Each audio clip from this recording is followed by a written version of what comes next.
Di hadapan-Mu Tuhan kami datang menghadap Engkau, Allah yang besar, Allah yang hebat, Allah yang luar biasa, yang kelahirannya kami rayakan pada saat hari ini.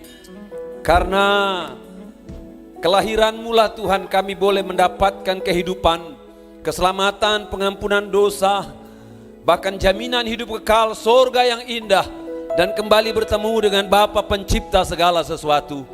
Terima kasih buat karya-Mu, kelahiran-Mu, kehadiran-Mu. Olehnya kami boleh hidup, olehnya Tuhan kami boleh menjalani segala sesuatu yang ada di muka bumi berdasarkan sukacita yang daripada Tuhan. Terima kasih buat kemenangan, buat kehidupan, buat kesehatan, buat keputusan, buat panggilan-Mu sehingga kami boleh beribadah di tempat ini. Kami tahu Tuhan yang membawa kami ke tempat ini, dan Tuhan ingin berbicara kepada kami, Tuhan ingin bersabda kepada kami, Tuhan ingin berkata-kata kepada kami. Dan Tuhan, kami siapkan hati kami ibarat tanah yang subur, supaya ketika benih firman Tuhan, maka firman itu bisa berakar, bertumbuh dan berbuah lebat. Engkau jamah pikiran kami tertuju kepada firman-Mu, agar fokus pada perhatian firman-Mu. Diberkatilah pikiran kami ya Tuhan, dan jamahlah roh kami, karena roh kami berasal daripada roh Tuhan, agar kami peka akan kehendak Tuhan, mengerti tahu apa maunya Tuhan, untuk kami alami, kami kerjakan, dan kami lakukan. Dan berkatilah firman-Mu yang luar biasa, yang menciptakan yang tidak ada menjadi ada, memberi kehidupan kepada yang mati, kesembuhan kepada yang sakit, kelepasan kepada yang terbelenggu, berkat bagi yang membutuhkan, penghiburan kepada yang berduka. Dan berkatilah hamba yang tidak ada apa-apanya ini, taruhlah hati-Mu, taruhlah pikiran-Mu, taruhlah roh-Mu dalam diri hamba Tuhan, untuk sampaikan firman Tuhan yang mulia. Di dalam nama Tuhan Yesus Kristus kami mengucap syukur dan berdoa sama-sama, amin. Beri kemuliaan buat Tuhan kita. Sebelum saudara duduk, jabat 5 orang, katakan selamat hari Natal, Tuhan lahir buat kita. Selamat bergembira, haleluya, amin, amin, amin. Tuhan berkati kita semua.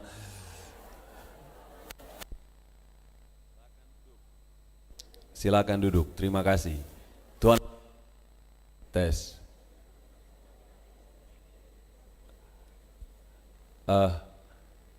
Bisakah dikasih mic, karena kayaknya baterainya sudah agak lemot ini, agak mati hidup ya. Tolong teman.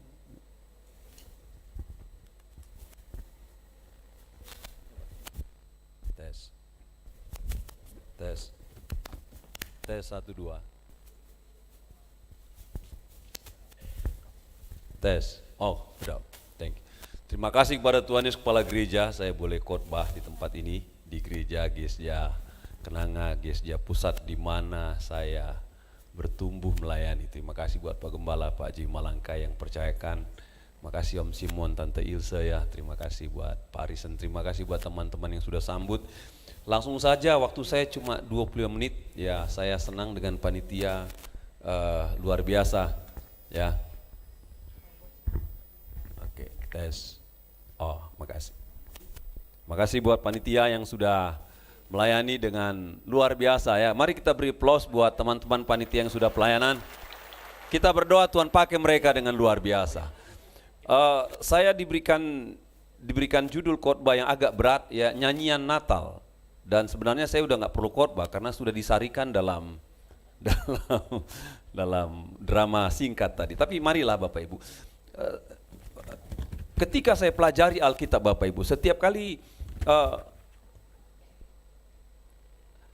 kali ada nyanyian di Alkitab yang saudara baca, baik itu pujian, nyanyian, baik dari zaman perjanjian lama, Maria kakaknya Musa, sampai nanti zaman nabi-nabi, ada Yesaya, nanti ada Mika, nanti terus sampai perjanjian baru. Nanti saudara lihat nanti di kitab Wahyu juga para tua-tua akan memuji, menyembah. Setiap nyanyian pujian dalam Alkitab itu punya 3 motif ya. Dan saya harap nanti motif ini dapat saudara pahami, mengerti. Gini Bapak Ibu, kalau kita mengerti apa yang kita perbuat, maka kita akan mengerjakannya dengan sukacita. Itu yang pertama. Kalau kita mengerti apa yang kita perbuat, kita akan mengerjakannya dengan all out. Kalau kita mengerti apa yang kita kerjakan, maka kita tahu apa yang kita perbuat. Bodoh amat apa kata orang. Demikian dengan nyanyian di Alkitab. Ada 3 motif yang saya pelajari dalam nyanyian di Alkitab. Pertama, namanya motif kebenaran. Ya. Setiap lagu di Alkitab pasti berkaitan dengan kebenaran. Kebenaran ini menjadi pondasi iman, hidup rohani orang percaya. Makanya setiap lagu rohani yang saudara naikkan, kalau lagu itu tidak menguatkan iman saudara, maka Anda perlu bertanya, ini perlu dinyanyikan enggak? Kalau cuma hura-hura, lalu nggak ada kaitan dengan rohani saudara, dengan iman saudara, perlu dieliminasi lagu kayak gitu, karena nggak ada motif kebenaran di situ. Amin. Nah, kalau saudara nyanyi, ingat, ada motif kebenaran nggak dalam lagu saya? Baru saudara bisa nyanyikan dengan sungguh-sungguh, dan itu menguatkan iman. Motif kedua namanya motif eksistensial. Nah, motif ini bicara mengenai nyanyian yang didasarkan pada pengalaman dengan keberadaan pekerjaan Allah yang bersifat pribadi. Biasanya didasarkan pada kebaikan-kebaikan yang saudara alami dalam hidup saudara. Ini banyak sekarang ini, lagu-lagu ini. Walau ku tak dapat melihat semua rencana, itu eksistensial. Jadi dibuat atas pengalaman pribadi akan kebaikan Tuhan. Dan lagu-lagu yang sifatnya eksistensial ini itu bisa bikin orang nangis. Kalau doktrin enggak, kalau kebenaran orang enggak nangis. Tapi kalau yang kedua ini emosinya dapat, itu orang nangis itu. Ya. Yang ketiga adalah namanya motif keindahan. Setiap lagu di Alkitab berkaitan dengan motif keindahan. Motif keindahan itu dikatakan bersifat puitis yang berasal dari kesalehan hidup. Maaf, saya khotbahnya ngajar dikit. Ya. Motif keindahan dalam pujian berangkat dari rasio dan spiritualitas manusia yang merupakan refleksi kekaguman akan keajaiban, kebesaran, kedahsyatan Tuhan. Itu motifnya. Nah, mari saya masuk dalam nyanyian 3 kelompok yang didramakan tadi. Pertama itu nyanyian Maria, ya. Lukas 1, 46, 47, 54, 55 dikatakan demikian, bahwa jiwaku memuliakan Tuhan dan hatiku bergembira karena Allah juru selamatku. Ya, dalam Alkitab kata memuliakan itu pakai megalio, ya, kata memuliakan pakai megalio, ya. Namun inti daripada lagu Maria ada pada ayat terakhir yang dikatakan demikian, ia menolong Israel hambanya karena ia mengingat rahmatnya seperti yang dijanjikannya kepada nenek moyang kita, kepada Abraham dan keturunannya untuk selama-lamanya. Ini Maria punya bapak yang hebat, pertama. Yang kedua, Maria adalah seorang anak perempuan yang rohani, yang saleh. Mengapa zaman dulu hukum Taurat hanya diajarkan buat anak-anak pria, lalu nanti ada ahli Taurat, ahli kitab. Anak-anak ini sudah dimasukkan sekolah Taurat namanya dari kecil. Ya, dari kecil mereka sudah belajar Taurat. Anak cewek di rumah. Jadi saya pastikan bahwa bapaknya Maria pasti ngajarin Maria di rumah tentang kitab, tentang firman Allah, bahkan yang lebih hebat tentang janji Tuhan. Janji Tuhan dikatakan di situ seperti yang dijanjikannya kepada nenek moyang kita. Janji yang umurnya ratusan ribuan tahun lalu. Itu diserap, dipegang oleh Maria. Jadi nyanyian Maria itu adalah ungkapan sukacita atas digenapi janji Allah bagi manusia. Di sana basic daripada lagu daripada Maria. Ungkapan sukacita atas digenapi janji Tuhan ratusan ribuan tahun buat umat manusia. Apa isi janjinya dikatakan? Ya, dikatakan ia menolong Israel. Itu isi janjinya. Tapi mari saya coba bawa saudara kepada penekanan kata janji, ya. Janji itu adalah sebuah ungkapan hati memberikan sesuatu yang baik bagi hidup mereka yang sedang berada dalam masalah dan akan digenapi di masa depan. Itu janji. Janji seperti itu. Dan biasanya Bapak Ibu, hebat atau tidaknya sebuah janji tergantung pertama kepada siapa yang berjanji, yang kedua bobot janji itu. Contoh, kalau yang janji adalah anak saya yang masih SMP. Papa nanti kalau Milar SD kelas 5 deh kan. Nanti kalau Milar nanti ulang tahun nanti papa saya kasih candy, saya kasih permen. Janji. Ya. Terpesona cuma anak kecil. Tapi kalau ada orang besar, mungkin teman saya, mungkin yang sedang ada di kepemerintahan, dibilang, Pak Gordon, doakan ya Pak, saya ada project. Nanti kalau ada project Pak, saya akan ada sesuatu gift buat Bapak untuk pelayanan Bapak. Wah, ini yang janji nih menteri nih, boleh. Saya doakan. Di mana hati saya lebih berbunga Bapak Ibu? Ya, pasti berbunga kepada yang besar karena orangnya orang besar daripada anak.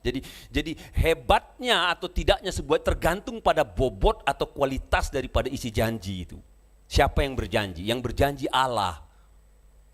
Dan kalau Allah berjanji, dia pasti menepati. Alkitab katakan lebih baik alam semesta ini hilang daripada janji Allah batal. Ya Pak ya. Lebih baik langit dan bumi itu hilang daripada janji Tuhan bergeser, kata dalam bahasa Ibrani. Tuhan kalau ngomong pasti dia pegang. Ya. Yang kedua, hebat atau tidaknya sebuah janji tergantung pada bobot kualitas isi janji itu. Bagi si penerima janji, besarnya pengharapan dan sukacita akan dirasakan berkaitan berkualitasnya akan isi janji yang diterimanya itu. Kalau satu orang berjanji berikan saudara uang gopeceng, satu orang akan janji saudara akan kasih saudara mobil Rolls Royce. Sikap saudara menunggu dan menerima merasakan pasti lebih enak ketika yang gede saudara dapat. Itu pengharapan saudara, kapan datang mobilnya, kapan datang. Itu pengharapan saudara besar sekali. Itu janji Bapak Ibu. Ya, janji. Dan berkaitan janji Allah, isi janji Allah, lahirnya juru selamat. Amin. Lahirnya Yesus Kristus. Ya, siapa pribadi Yesus yang dijanjikan itu bicara mengenai kualitas janji. Kualifikasi janji. Pertama dikatakan ia adalah Raja dalam Mika 5 ayat 1 Bapak Ibu. Raja yang berkuasa penuh lindungi dan pelihara manusia. Pada waktu Alkitab menjanjikan pribadi Yesus yang punya kualifikasi atribut hakikat yang adalah Raja, orang Israel agak miss sedikit karena mereka berpikir Yesus lahir nanti akan jadi Raja yang akan bebaskan mereka dari Romawi. Rupanya enggak. Makanya banyak orang Yahudi enggak percaya Yesus sampai hari ini. Saya sudah ke Israel berapa kali, ada banyak tour guide kami orang Yahudi nggak percaya Yesus, katanya itu tukang kayu itu, nggak Tuhan itu.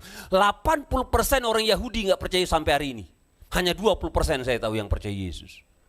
Ya, karena apa? Karena mereka berpikir ini raja dalam arti politik, dalam arti kekuatan militer, rupanya enggak. Tapi Yesus adalah raja. Dalam hal lain, atribut lain dia tunjukkan dia raja. Di mana dia raja? Pertama, perhatikan. Ketika dia main ke kuburan Gadara, ada orang kerasukan setan yang sudah dirantai tapi terputus, dan ketika Tuhan main ke sana, dua kerasukan setan ini menghampiri orang, sudah takut pikir nanti mereka serang Yesus, dan tiba-tiba kedua orang kerasukan sujud menyembah Yesus dan berkata, apa urusanmu dengan kami hai anak Allah, bukankah waktunya belum tiba, jangan hukum kami. Roh jahat takut sama dia raja mah. Nggak ada raja, pemerintah, jenderal, kaisar di mana roh jahat takut kecuali Yesus. Dia adalah raja. Amin. Dia adalah raja. Ketika murid-murid cari ikan, rupanya nggak dapat. Lalu datang angin sakal, angin badai. Lalu laut Galilea itu gelombangnya tinggi, airnya masuk ke dalam perahu. Dan tiba-tiba para murid katakan, guru bangun, kita binasa mau tenggelam. Yesus bangun, dan ketika dia bangun, dia teriak kepada angin, hai angin, tenanglah. Dia ngomong sama gelombang, hai air, diamlah. Maka alam diam. Maka murid-murid katakan, orang apakah dia ini sampai alam pun tunduk kepada dia. Dia raja. Tidak ada manusia yang bisa pernah kendalikan alam selain Yesus. Dia raja. Amin. Amin. Dia raja. Ketika ada temannya Marta Maria kehilangan tulang punggung Lazarus, Yesus main ke sana, lalu Maria katakan, kalau engkau di sini pasti saudara kami nggak mati katanya. Tapi Tuhan katakan, tenang saja, nanti aku akan bangkitkan. Marta katakan, ya nanti dia bangkit kalau Tuhan datang hari kedua kali pada akhir zaman. Enggak, katanya, mana kuburannya? Ketika dia ajak Yesus ke kuburan Lazarus, kuburan di sana beda dengan Indonesia. Indonesia kuburan digali ya, mereka enggak. Itu adalah gua batu kapur yang bolong dan nanti mayat dimasukkan, ditaruhkan di lantai, ditutup pakai batu supaya jangan bawa mayat. Buka pintunya dan batunya dibuka. Perhatikan. Dan Yesus katakan, "Hai Lazarus, keluarlah, bangunlah." Lazarus sudah mati 3 hari, dengan kata lain, maut menguasai dia, kematian menguasai dia, kebinasan menguasai dia. Dan belum ada orang yang pernah mati dikuasai maut keluar dengan sendirinya. Tapi Yesus katakan, "Hai Lazarus, keluarlah." Mari saya ajak saudara berimajinasi. Saya ajak saudara berimajinasi. Jadi kerajaan maut itu kan punya member orang-orang mati, ya kan? Nggak ada sekretaris di pintu kan, yang mati siapa dicatat, ya kan. Nah mati semua, udah mati ya, jangan keluar ya, kata sekretaris maut ini, alam maut ini. Dan tiba-tiba sang sekretaris dengar suara Yesus, Lazarus keluar, dia cari semua. Ada Lazarus keluar, ada Tuhan yang memanggil, lu keluar cepat katanya, kalau enggak gua ditegur. Si penunggu maut takut dengan suara Yesus dan suruh Lazarus cepat keluar, kalau enggak gua diomelin gua katanya. Saya ajak saudara berimajinasi sedikit. Dia raja, alam maut pun tunduk sama dia. Kematian pun tunduk. Itu kualitas janji. Begini, kalau ada orang murtad sama Yesus, menyangkal Yesus, dia tidak tahu kualitas janji Allah Bapa di dalam pribadi Yesus yang adalah raja, adalah Tuhan, adalah penguasa. Amin. Amin. Dia Allah yang hebat. Tinggal 15 menit lagi. Saya orang yang on time ya. 2, nyanyian Zakaria. Ini saya dikerjain Pak Gamal. Pak Gamal dia baru wisuda MTH dan dia pasti bibliologinya kuat. Dan saya harus ladeni dia. Ya, saya guru, jadi saya harus khotbah kontekstual ya, sesuai teks yang diberi. Saya guru. Nggak boleh kemana, nggak boleh kesaksian, nggak boleh, harus sesuai teks sih. Ya, saya ngajar homiletik juga, hermeneutik exegesis, saya juga ngajar itu. Tapi bagaimana apa yang saya ajar itu bisa Bapak Ibu pahami tanpa berbahasa akademik yang tinggi. Saya harap saudara mengerti. Lukas 1, 6, 8, 7, 9 dikatakan demikian. Terpujilah Tuhan Allah Israel sebab ia melaut umat dan membawa kelepasannya. Untuk menyinari mereka yang diam dalam kegelapan dan dalam naungan maut, untuk mengarahkan kaki kita kepada jalan damai sejahtera. Yang pertama, nyanyian Maria adalah ungkapan sukacita karena Tuhan telah menggenapi janjinya. Yang kedua, nyanyian Zakaria itu adalah ungkapan rasa syukur karena Tuhan berikan pertolongan bagi umatnya. Terpujilah Tuhan Allah Israel karena sebab ia melaut umatnya dan membawa kelepasan baginya, untuk menyinari mereka dalam kegelapan dan dalam naungan maut, untuk mengarahkan kaki kita kepada jalan damai sejahtera. Nama Yesus itu dalam bahasa Ibrani itu Yehashua. Yehashua itu dari 2 kata, itu dari kata Yehova dan Yasha. Yehova itu artinya Tuhan, Yasha adalah pertolongan. Makanya nama Yesus sama akar katanya dengan nama Yosua, panglimanya Israel setelah Musa. Baru sama nanti akar katanya dengan Hosea. Itu satu akar kata. Allah adalah keselamatan yang hanya bisa menyelamatkan manusia dari naungan maut, dari kegelapan. Amin.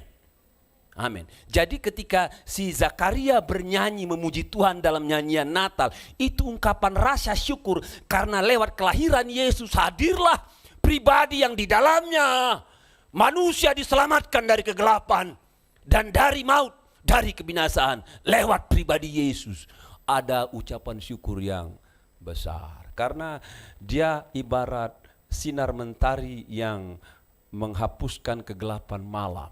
Itu nyanyian daripada Zakaria. Saya mau cepat dalam bagian kedua. Seorang Perdana Menteri Malaysia pernah bilang demikian. Perdana Menteri Malaysia. Dia bilang demikian, Anda tidak akan pernah tahu arti daripada kebebasan dan udara segar kalau Anda tidak pernah dipenjara dalam waktu yang lama. Siapa dia? Anwar Ibrahim. Ya, lama dia masuk 20 tahun bolak-balik. Lalu dikatakan yang kedua, Anda tidak akan pernah menikmati indahnya sinar mentari di pagi hari kalau Anda belum pernah ada pada sebuah ruangan, ya, sebuah ruangan sekap namanya, yang bertemankan lampu neon kecil. Dan Anda tidak tahu ini jam berapa, nggak ada jam di situ. Anda nggak tahu ini pagi atau siang, atau Anda nggak tahu hari, Anda nggak tahu tanggal berapa. Bahkan Anda pun tidak tahu sudah berapa minggu, berapa bulan, karena Anda dalam ruangan cuma lampu neon teman Anda. Anda tidak akan tahu. Anda tidak tahu bagaimana menghargai indahnya sinar mentari sampai Anda keluar dari ruangan kecil itu. Dan ketika dia bebas, dia kata, seger udara, ini tuh arti kebebasan. Ketika dia bebas pagi hari, dia bilang, wow, how beautiful sinar mentari di pagi hari. Wow, luar biasa. Ya. Begini Bapak Ibu, saudara sering dengar kata keselamatan.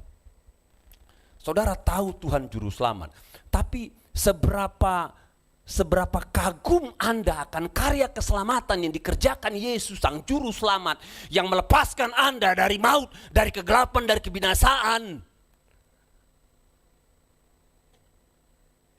Mungkin Anda perlu mencicipi kematian dulu, baru mencicipi, ya, belum mati. Kalau mencicipi, nyicip balik lagi, baru Anda tahu artinya keselamatan. Teman saya pengusaha bubble drink, saya layani di kantor pusatnya, dan dia bilang, Pak Gordon, waktu COVID saya kena COVID Pak. Terus waktu itu selang dari mana-mana. Ketika diberikan fotonya sama saya di grup kita dua, saya pikir dia mati loh, karena udah selang ada 2-3, wah udah tergeletak dia. Saya pikir dia mati, tapi waktu saya layani hidup dia. Dia bilang gini, Pak, saya bilang, apa masalahmu waktu kena COVID? Dia bilang gini, waktu saya hirup udara Pak, hirup udara, kan COVID masalah paru-paru, itu udara cuma nyampe di sini, nggak nyampe di paru-paru Pak, sesek, jadi nggak plong, hirup nyangkut, nggak bisa turun katanya. Itu menjengkelkan katanya, nggak plong rasanya Pak, nggak plong. Sementara dalam kondisi koma, saya dengar lagu Pak, sampai bertemu saya tengking dalam nama Yesus, diam itu lagu, dalam nama Yesus, diam itu lagu, dalam nama Yesus. Dia tengking lagunya, sampai bertemu. Dan dalam kondisi koma, saya sudah melihat Pak rumput hijau yang tenang, ruangan yang putih. Saya tolak dalam nama Yesus, pergi dalam. Dia tengking, sorga sudah di depan, walaupun dagangannya rugi. Semua orang senang ingin berjumpa Yesus cepat-cepat. Amin, ya kan? Mau tanya siapa yang mau duluan malam ini? Hati-hati. Nggak ada saudara yang mau duluan. Ya apa ya? Oh Tuhan, aku mau berjumpa dengan Tuhan, mau masuk surga, suruh duluan. Ntar dulu. Walaupun banyak utangmu, handphone belum selesai, motor masih nyicil, kos-kosan masih ngadat, kotor tenggang. No. Yang lain. Saya jangan dulu.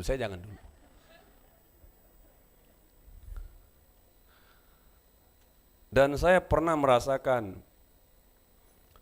berharganya tarikan udara.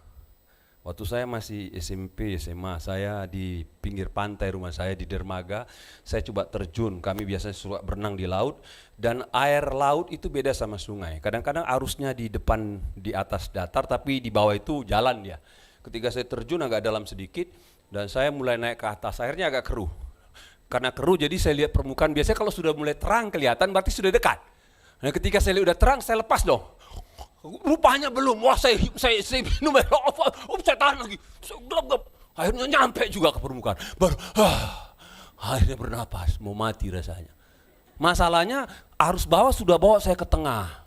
Untuk ke pinggir saya nggak, udah saya coba berenang ke pinggir, naik betis, kram satu, waduh, nggak bisa berenang lagi. Dalam kondisi mau tenggelam saya teriak, tolong, ada 3 anak pantai di sana lihat saya, mereka kejar bertiga. Pelan-pelan saya mulai turun, tiba-tiba ada tangan pegang tangan saya, tarik rambut saya, naikkan balik. Mereka mulai seret saya, satu pegang kaki, mereka bawa saya ke pinggir. Udara segar, hidup balik. Kalau enggak ada pendeta Gordon khotbah siang ini. Masalahnya saya enggak ingat wajah mereka. Kalau ingat, aku kasih hadiah Natal cetiau 1 orang. Enggak ada, saya enggak ingat mereka lagi. Walaupun saya balik ke sana enggak tahu saya mana mereka. Ya. Seorang pendosa, anak kapal, ya, dagangannya itu dagangan budak dari Afrika, ambil orang negro ke Amerika, benua Eropa. Dia bisnis jual dagang budak orang-orang negro pada zaman itu, pada abad-abad 17-18 ya. Orangnya kasar. Kalau ada budak yang bandel dipukuli, sama dibunuhnya. Ada yang melawan, dipukuli, dibuangnya ke laut. Itu mainannya, dia kasar sekali. Rusak dia, gelap dia. Ya, yang penting kotor sekali. Waktu dia coba nyandar sebuah dermaga dan dia dengar sebuah gereja bernyanyi, dia datang ke belakang dan dia duduk paling belakang, dia pojok, dia dengar orang nyanyi, dia nggak ngerti, dia dengar orang khotbah, dia ngerti. Tapi lama-lama pendeta bilang ada juru selamat yang bisa menyelamatkan Anda dari dosa, yang menghapuskan dosa Anda, yang menyucikan Anda. Dia pikir, masa ada sih orang yang bisa bersihkan saya?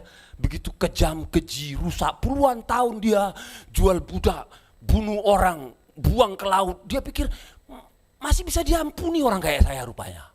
Masih bisa nggak? Sampai roh Tuhan datang pada dia dan dia merasakan bahwa Tuhan benar mengampuni dia dan dia mendapatkan keselamatan. Sehingga kekagumannya akan keselamatan Tuhan yang dilepaskan dari maut dan kegelapan, dia ciptakan lagu Amazing Grace, namanya John Newton. Amazing Grace, itu lagu sudah 300 tahun sampai sekarang. How sweet the sound that save a wretch like me. I once was lost, but now I'm found. Was blind, but now I see. Nyanyian Zakaria ungkapan rasa syukur karena Tuhan berikan pertolongan. Setiap kali Anda bernyanyi, miliki muatan ini. Apakah engkau merasakan Tuhan begitu baik menyelamatkan engkau dari dosa, menebus engkau dari kematian. Dan ketika kau tahu betapa berharganya keselamatan, engkau pasti beda nyanyinya. Pasti akan keluar dari hati yang luar biasa. Yang terakhir, Lukas 2:13-14, dan tiba-tiba tampaklah bersama-sama dengan malaikat itu sejumlah besar bala tentara surga muji Allah, katanya, kemuliaan bagi Allah di tempat yang maha tinggi dan damai sejahtera di bumi di antara manusia yang berkenan kepadanya. Kata kemuliaan dalam teks ini pakai kata doksaso. Dari kata doksaso nanti kalau saudara ikut liturgi ada doksologi. Dalam bahasa Ibrani pakai kata kabot. Jadi doksaso, kabot. Kata doksaso atau kabot itu adalah ungkapan pengagungan kepada Allah yang besar. Jadi orientasi dalam bernyanyi adalah mengagungkan, meninggikan Tuhan. Amin. Pernah nggak saudara dengar orang ngomong, ibadahnya nyanyiannya kurang naik ya? Pernah nggak saudara dengar gitu? Musiknya nggak hidup ya? WL-WL-nya kayaknya nyanyinya ngantuk ya? Bosenin tuh lagu praise and worship-nya nggak in gitu loh. Pernah nggak saudara dengar orang ngomong gitu? Itu orang salah kaprah bernyanyi. Kalau lu nyanyi gitu, yuk nyanyi untuk kesenangan hatimu. Kau sedang salah bernyanyi. Doksaso, orientasi pujian bukan dirimu, bukan kenyamananmu, bukan sukacitamu. Orientasimu memuliakan Dia. Bahkan pemazmur katakan, hai jiwaku, hai rohku, bangunlah, pujilah Tuhan. Amin. Dipaksanya dirinya. Mau senang gak senang bukan itu urusan. Ada duit gak ada duit bukan itu urusan. Ada masalah gak ada masalah bukan itu musik urusan. Bagus gak bagus aransemen bukan itu urusan. Hebat gak hebatnya sound bukan itu urusan. Urusannya engkau lihat Dia Allah yang berbobot, yang berkualitas, yang hebat, yang kabot, dan engkau arahkan dan puji muliakan Dia. Dan tidak ada makhluk yang mengenal akan jati diri Allah secara besar, secara range yang lebih daripada manusia, karena manusia nggak pernah lihat Allah. Malaikat itu satu tempat dengan Allah di surga. Jadi ketika mereka mengatakan kemuliaan bagi Allah, pasti mantep ngomongnya. Kalau kita bilang kemuliaan bagi Allah, masih datar karena kita nggak pernah lihat Tuhan. Saudara nggak pernah mimpi cuma lihat foto Yesus saja. Nggak pernah Bapak Ibu. Ya. Alkitab ingin menegaskan bahwa Allah itu ada. Amin.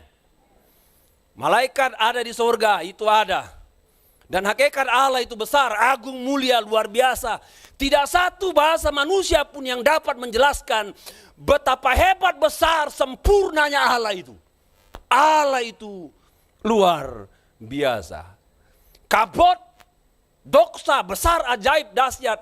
Dan sifat Allah dalam ketidaktampakannya kadang-kadang termanifestasi dalam wujud terang, cahaya, guru. Seperti dalam perjanjian lama. Sehingga itu menarik seluruh perhatian, konsentrasi tertuju pada dia. Sehingga menimbulkan rasa kagum, gentar, takut bagi orang yang berhadapan dengan Allah. Setiap kali Anda datang ibadah, miliki pemahaman dokseso dan kabot. Allah saudara besar. Allah saudara dahsyat. Dan ketika kau paham dia besar dahsyat, tunjukkan rasa kagummu, rasa gentarmu, rasa hormatmu. Dia layak disembah. Dia layak disembah. Jadi kalau saudara datang ibadah masih main handphone, kau tidak tahu Allah yang kabot. Kalau kau ibadah masih pasang status IG, you tidak tahu siapa Allah yang kau hampiri. Datang dengan sikap seperti ini, mau berantakan soundnya, pasti pujiannya luar biasa. Karena Anda yang mendorong diri Anda bukan fokus pada kenyamanan, fokus kepada kebesaran Allah. Dan saya percaya Allah hadir di situ.